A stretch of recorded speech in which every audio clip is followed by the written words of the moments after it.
Assalamualaikum warahmatullahi wabarakatuh. Perkenalkan, nama saya Rara Juanda Saputri Pisni dengan NIM 18231133 dari jurusan Pendidikan IPA 18. Tugas ini dibuat untuk melengkapi tugas akhir mata kuliah Metodologi Penelitian dengan dosen pengampunya Bapak Dr. Febrianto MPD dengan judul Pengaruh Model Pembelajaran Student Team Achievement Division Berbantuan Virtual Lab terhadap Kemampuan Kognitif Siswa SMPN 2 Payakumbuh.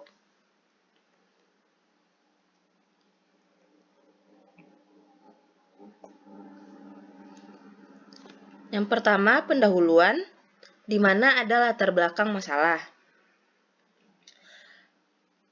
Undang-Undang Nomor 20 Tahun 2003, Pasal 1 Ayat 1 membahas tentang pendidikan, di mana pendidikan itu adalah keaktifan peserta didik selama proses pembelajaran. Dan di mana proses pembelajaran itu disediakan juga media pembelajaran. Dan dari media pembelajaran itu bisa dijelaskan proses belajar mengajar yang menarik dan menyenangkan, sehingga menimbulkan motivasi belajar bagi peserta didik dan menghasilkan prestasi belajar semakin baik untuk siswanya. Lalu, model pembelajaran berdasarkan kurikulum 2013, yang pertama adalah student center, di mana dimaksud di sini adalah berpusat kepada siswanya. Lalu, memilih model pembelajaran yang melibatkan keaktifan peserta didik, di mana di sini kita memiliki kendala, yaitu saat ini berlangsung hanya menggunakan metode ceramah. Hal yang tidak dapat diharapkan pertama yaitu kurang aktifnya siswa selama proses pembelajaran, dan yang kedua masih rendahnya hasil belajar siswa dan belum mencapai KKM. Dan selanjutnya, inovasi. Inovasi ini berguna untuk memperbaiki kualitas belajar, sehingga model pembelajaran yang kreatif dan menyenangkan dan memaksimalkan pengguna media pembelajaran sehingga bisa memanfaatkan teknologi. Dan itulah yang digunakan untuk saat ini melalui Virtual Lab, dan bisa menggunakan model kooperatif tipe Student Team Achievement Division atau disebut dengan STAD. Model kooperatif tipe Student Team Achievement Division atau STAD atau disebut juga Virtual Lab, itu membuat suasana proses belajar mengajar menjadi menarik dan menyenangkan sehingga meningkatkan motivasi peserta didik dalam pembelajaran, serta penggunaan media Virtual Lab membantu memberikan gambaran mengenai materi yang dianggap abstrak kepada peserta didik. Nah, selanjutnya kita masuk kepada rumusan masalah. Rumusan masalahnya yaitu apakah terdapat pengaruh modal pembelajaran Student Team Achievement Division berbantuan Virtual Lab terhadap kemampuan kognitif siswa SMPN 2 Payakumbuh. Dan batasan masalahnya, materi yang terkait pada penelitian ini hanya materi mengenai IPA SMP kelas 8 semester 2 pada materi sistem ekskresi manusia pada KD 3.10 dan 4.10, di mana pengukuran kemampuan kognitif siswa dilihat melalui hasil pretest dan post-test siswanya. Selanjutnya kita masuk kepada tujuan penelitian, di mana tujuan penelitian ini untuk mengetahui pengaruh model pembelajaran Student Team Achievement Division berbantuan Virtual Lab terhadap kemampuan kognitif siswa SMPN 2 Payakumbuh. Dan manfaat penelitiannya yaitu pertama, kegunaannya secara teoritis, dan kedua, kegunaannya secara praktis, yaitu bagi pembaca, bagi siswa, bagi guru, dan bagi peneliti. Selanjutnya kita masuk kepada bab 2 yaitu kajian pustaka, di mana pertama ada Permendikbud Perangkat Kurikulum 2013, lalu ada model pembelajaran kooperatif, model pembelajaran kooperatif tipe Student Team Achievement Division atau disebut dengan STAD, lalu ada media pembelajaran, ada media Virtual Lab, ada kemampuan kognitif atau kepengetahuan, dan ada materi sistem ekskresi. Pada kajian pustaka ini, yang pertama ada Reza Halida Azelia pada tahun 2016 yang membahas tentang pengaruh model pembelajaran kooperatif tipe STAD terhadap aktivitas belajar dan hasil belajar kognitif peserta didik. Dan penelitian relevan yang lainnya yaitu ada Fitri Nur Fauza pada tahun 2013, di mana ia membahas pengaruh model pembelajaran kooperatif tipe STAD menggunakan media PowerPoint terhadap hasil belajar kimia peserta didiknya. Dan kerangka berpikirnya yang pertama yaitu dari guru menyampaikan kepada siswa, sehingga siswa apa yang tidak diketahuinya tentang pengaruh model student team achievement bisa ia ketahui, dan itu dilakukan secara kelas eksperimen atau kelas kontrol, di mana pada kelas eksperimen ini akan membahas tentang pembelajaran menggunakan model STAT berbantuan virtual lab, dan pada kelas kontrol yaitu pembelajaran menggunakan model pembelajaran konvensional sehingga menghasilkan kemampuan kognitif.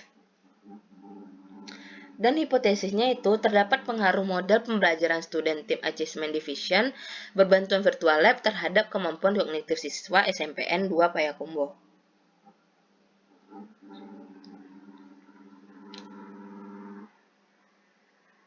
Selanjutnya kita masuk kepada jenis penelitian, di mana jenis penelitian ini menggunakan quasi eksperimen atau disebut dengan eksperimen semu, di mana ini bertujuan dari penelitian eksperimen semu ini adalah untuk memperoleh informasi yang merupakan perkiraan bagi informasi dalam keadaan yang tidak memungkinkan untuk mengontrol atau memanipulasi semua variabel yang relevan.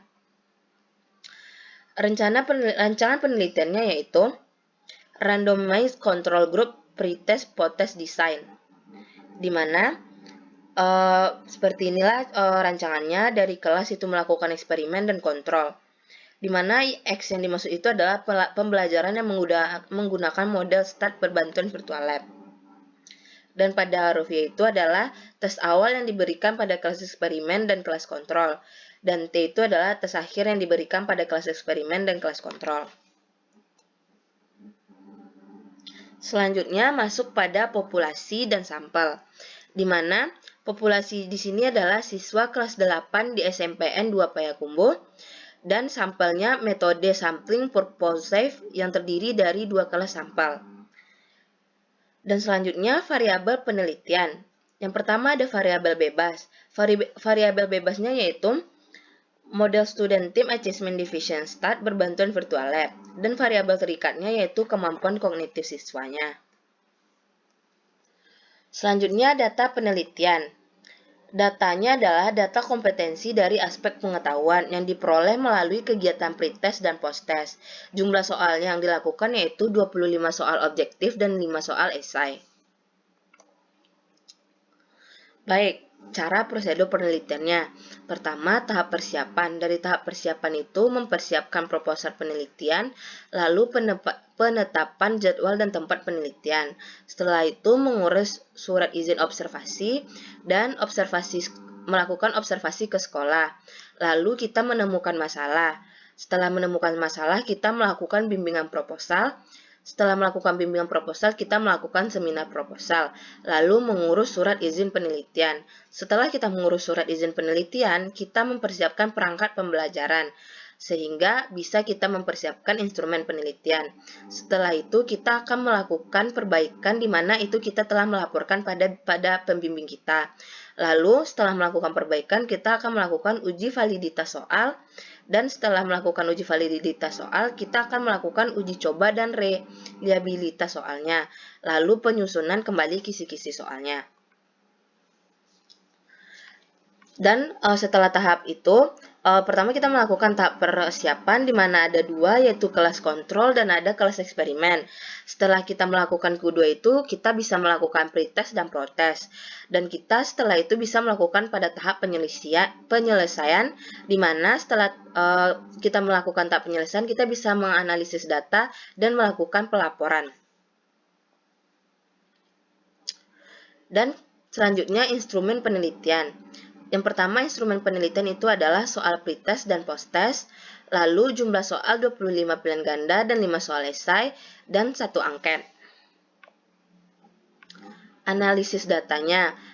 Analisis data ada 2, yaitu uji prasyarat dan yang kedua uji kesamaan 2 rata-rata, di mana uji prasyarat itu adalah uji normalitas dan uji homogenitas.